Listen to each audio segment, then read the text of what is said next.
Here's a question I want you to answer honestly. At the end of the last month, do you know exactly where every rupee went? Most of the people don't. And it is not because they are careless or irresponsible. It is because nobody ever taught them to look. Today, I'm going to show you exactly why your money disappears every month and give you one simple system that will change how you spend forever. There are three forces working against you every single day, and they are so normalized that you don't even notice them.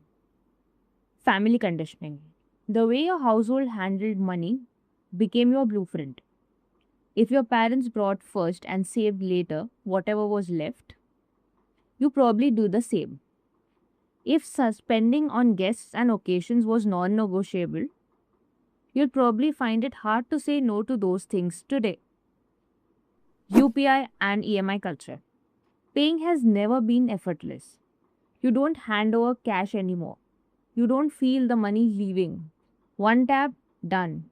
And EMI makes expensive things feel cheap. 2000 a month sounds nothing until you have 6 of them running simultaneously. Social media pressure. Every platform is an endless highlight of people spending. Trips, outfits, gadgets, restaurants, and your brain, which is wired for social comparison, registers all of it as a benchmark you need to meet. Now, here's where most people go wrong with their money. We group everything into one category, expenses, and we pay for whatever feels urgent and important in the moment.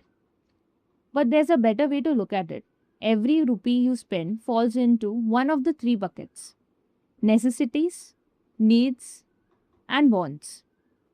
Necessities are something which is like rent, electricity, groceries, medicines. They are non negotiable. Pay these first without guilt, without question. Needs: transport to work, a functional phone, internet, things that are genuinely required for life and livelihood, but where the cost can vary depending on the choices you make. Wants: the upgraded phone, the dinner out, the new outfit, the OTT subscription you haven't used in 3 weeks. Things that feel necessary in the moment but are driven by desire, not requirement. The problem isn't the want exists. The problem is that most people are funding their wants before they have even thought about saving and calling all three buckets the same thing. Here's the order that actually builds wealth: pay your necessities first, then your genuine needs. Then, before you touch wants, pay yourself. Save first. Even if it's 500, even if it's 2000, it doesn't matter how small. What matters is that saving happens before wanting. Whatever is left after that, spend on wants, completely guilt free. No restrictions, no shame. You have already done the right thing. This is the opposite of how most of the people operate. Most people spend on everything and save whatever is left at the end of the month. And at the end of the month, there's nothing left. The order of operation is everything. Now, I want you to give something practical that you can start today.